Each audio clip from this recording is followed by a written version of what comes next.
on energy. Energy cost is another aspect of affordability, and energy production is a significant source of jobs in the district. It's also a significant source of pollution in the district. A short answer from each of you to begin on this topic. Can and should Congress be involved in trying to lower gas prices? Mr. Rutinel, a short answer if you would, please. Sure. Right now, Donald Trump is engaging in a forever war with Iran without any plans. Every time you pass by a gas station, you see prices go up and up and up. I think they're up now about 50%. It is unconscionable for so many families that can barely make ends meet. We need to bring a war powers resolution to put an end to these forever wars so that we can bring down gas prices. A short answer, Ms. Bird. Yes, the war in Iran has caused people's gas prices to go up by 52%. In some places, people are paying over $4.78 a gallon, and that's killing too many families. It's putting undue pressure on their budgets. We need a war powers resolution and to bring our troops home. You're both in agreement on that. Mr. Rutinel, 7 years ago, as a student at Yale, you got arrested for storming a football field during a game for a protest against oil and gas. You are now running to represent a district that is a big oil and gas producer. Question, do you still believe, as your group said that day, hey, hey, ho, ho, fossil fuels have got to go? You know, for that protest, I was a legal observer. I was making sure that folks were safe in those moments. I think what we need is an all-of-the-above energy system that prioritizes safe, affordable energy, especially in a moment like now, when Donald Trump has sent us into this forever war, raised gas prices across the roof. I mean, we need folks to stand up to the Trump administration, bring that war powers resolution, bring down costs. You've said that already. I'd like to get some new material for voters who are listening tonight. Do you still believe that fossil fuels have got to go?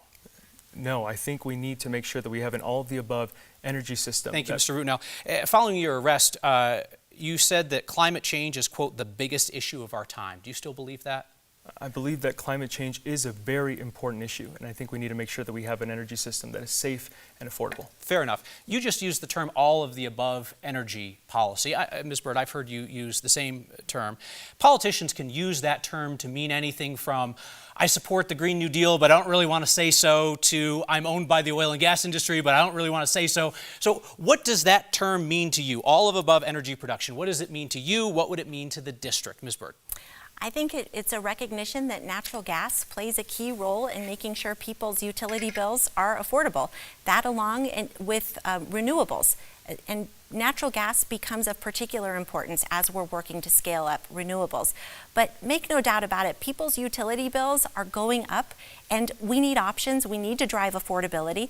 I recently spoke with a voter in my district, a woman who lived solely on Social Security, and she shared with me that for every dollar her utility bill would go up, that would be a copay she couldn't afford to cover. And that can't be. We need to be sensitive to this and making sure that energy affordability is top of mind. So definitely making sure we have an all-of-the-above strategy, allowing for natural gas while we are scaling up renewables, I think is critical and will help a lot of people afford their bills.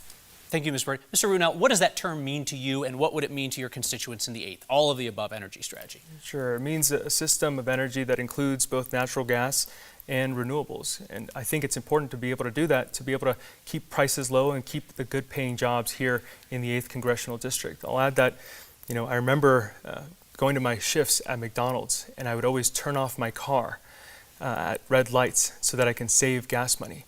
For me, this isn't theoretical. This is real lived experience. I know the struggles of working people across this district. I know how much they're struggling right now when gas price goes up 50%.